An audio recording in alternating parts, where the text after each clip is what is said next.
Bem-vindos a mais um episódio do Aperta F5, o programa que te mantém atualizado. Você certamente já ouviu essa música em algum momento da sua vida. Para quem mora em São Paulo, ela é muito conhecida como a famosa Música do Gás. Mas no episódio de hoje, iremos te mostrar que essa música é muito mais do que apenas a música do carro do gás.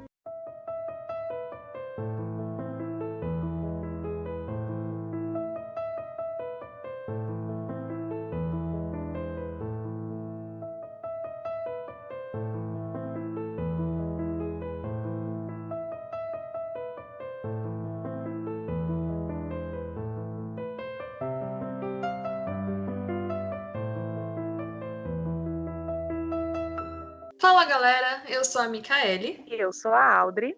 e no episódio de hoje iremos falar sobre música clássica.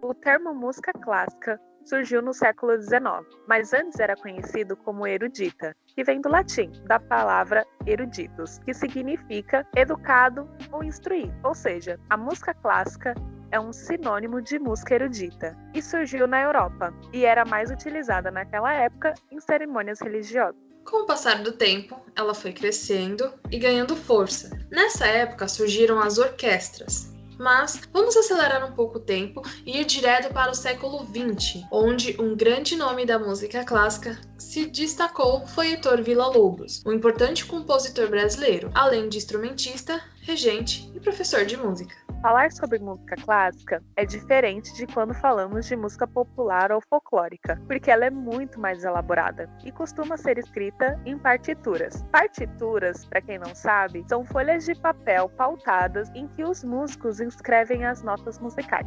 E aí, quando nós realizamos essa pesquisa, nós vimos muitos pontos curiosos. Um deles é que, diferente da música popular, onde um músico às vezes se esquece da letra e dá uma improvisada, ou esquece a nota, isso definitivamente não acontece com a música clássica. Eles não costumam improvisar, ou seja, eles devem estudar muito, repetidas e repetidas vezes para não errar. As músicas são criadas para cada tipo de instrumento, ou seja, o compositor faz uma música só para ser tocada no piano, ou com instrumentos de cordas, ou com instrumentos de sopro, e por aí vai. Também pode ser escrita para apenas um instrumento ou para um grupo de instrumentos que é chamado de orquestra. Mas, quando falamos sobre música clássica, a história é muito mais extensa e que precisa ser estudada muito mais a fundo. Palavras como sinfonia, harmonia, maestro e regente são bem presentes nesse assunto. Mas, voltando à música que você ouviu lá no começo desse podcast, você sabe de quem é essa música? Louis van Beethoven é um dos grandes nomes da música clássica.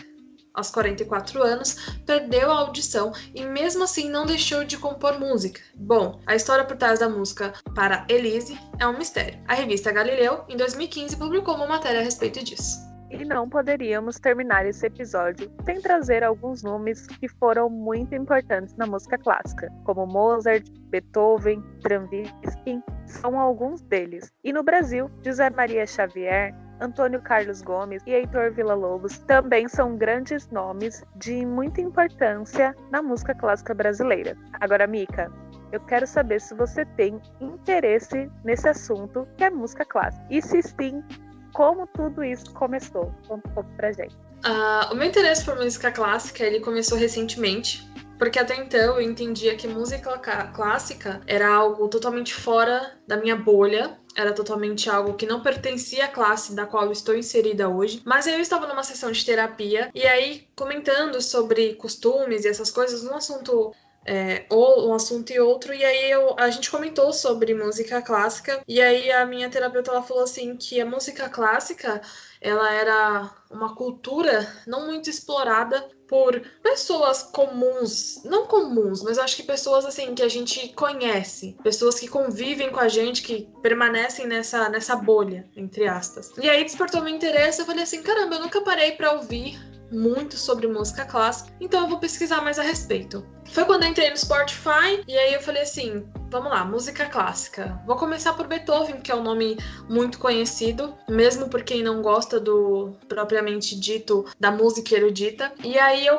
me toquei, caramba, eu já escutei essa música antes. Eu não sabia que ela era música clássica, porque até então eu tinha ouvido nos desenhos animados, como Tom e Jerry, Pipiu e Frajola, e eu nunca tinha me tocado que era música clássica. Pra mim era a música que dava aquela caracterização do desenho e tá tudo certo. Então eu comecei a ouvir Beethoven, e aí foi colocando a playlist no aleatório. Quando eu vi, eu já tinha montado uma playlist, porque é algo que me ajuda muito em questões de quando eu vou estudar ou quando eu quero ler, e basicamente foi assim, foi meio que do nada eu descobri o interesse por música clássica, descobri que eu gosto muito, diferente dos estilos que as pessoas costumam indicar. Hoje você não vê alguém te indicando, olha, escuta isso aqui, escuta um Mozart, escuta um Tchaikovsky.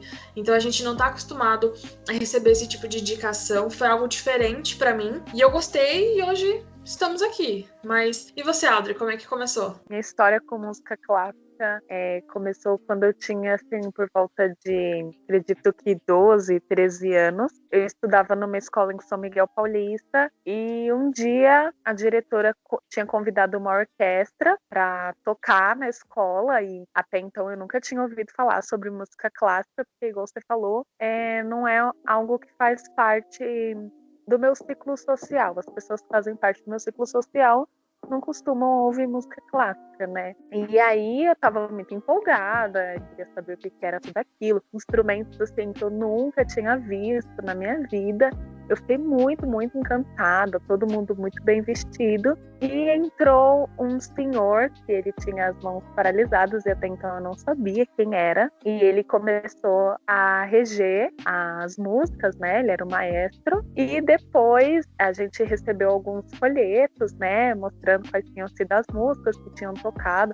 Inclusive, eu acho que eu ainda tenho esse folheto, preciso dar uma procurada. E depois eu descobri que ele era João Martins, um maestro muito, muito famoso no Brasil. Inclusive, tem até filmes sobre ele. Ele sofreu um acidente, teve as mãos os movimentos das mãos paralisados, mas mesmo assim ele não deixou de tocar. E eu, no dia que ele foi, eu fiquei muito emocionada. Pra mim, assim, foi sabe assim, quando tem uma chave que destranca assim uma porta dentro de você? Pra mim aconteceu isso, e desde então eu comecei a pesquisar sobre música clássica. Na época ele deu várias bolsas de estudo para estudar música para os alunos que quisessem. Eu me inscrevi para aprender a tocar violino, e era na escola dele. Ele não sei se ainda tem, mas ele tinha uma escola de música. Eu acabei mudando de casa, e aí, por fim, acabei não participando da escola, mas quem sabe, né, eu não ia estar por aí pelos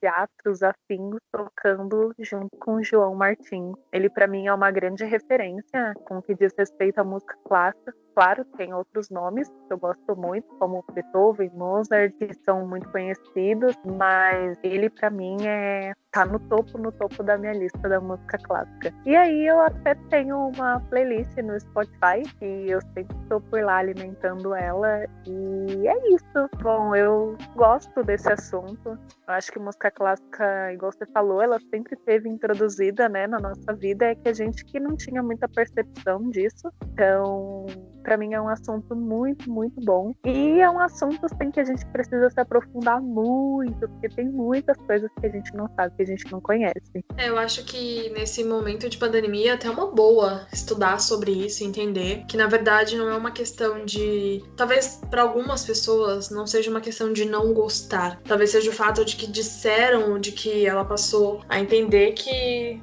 não gostava, né? Eu achei muito tempo, né? Durante quase 23 anos aí, eu pensei que a música clássica era algo totalmente que não tinha nada a ver comigo, que não tinha nada a ver com o meu convívio. Na verdade, é uma outra história. Fica aqui pra você, se interessou por esse tema, se você se interessou e quer conhecer mais sobre a música clássica, eu deixo aqui uma dica. Os canais Gramafone de Bolso e o Lord Music Academy tem muitos vídeos contando um pouco mais sobre a música clássica. É isso aí, Mica. E fora esses canais que você falou, também tem muitos outros canais no YouTube, né, e também em outras plataformas totalmente dedicados a falar sobre música clássica. E para quem mora em São Paulo, também está de passagem aqui pela cidade, vale muito a pena conhecer o Teatro Municipal de São Paulo. Sempre que eu passo por ele, eu fico muito encantada, porque ele é muito, muito lindo. E assim, ele fica na República, bem próximo da estação de trem da República. Mas é claro que isso só pode acontecer depois que toda essa pandemia terminar, mas vale a pena já deixar anotado aí na agenda, no planner, ou então até no calendário, marca lá um dia, vale muito, muito a pena conferir. É uma experiência muito proveitosa. Bom, esse episódio vai terminando por aqui, mas não se esqueçam de não seguir nas redes sociais para ficar por dentro das novidades aqui do F5. O nosso @ é aperta.f5. É isso aí. E o nosso podcast está disponível no YouTube, no Spotify, no SoundCloud. E se você perdeu algum dos outros episódios que já aconteceram por aqui, então corre lá e dá uma olhada. O @ é aperta.f5, tanto nas redes sociais quanto nas plataformas é @aperta.f5. Então corre lá e dá uma conferida. Obrigada por nos ouvir até aqui e você já sabe. Para se manter atualizado, aperta o F5. Tchau e até o próximo episódio.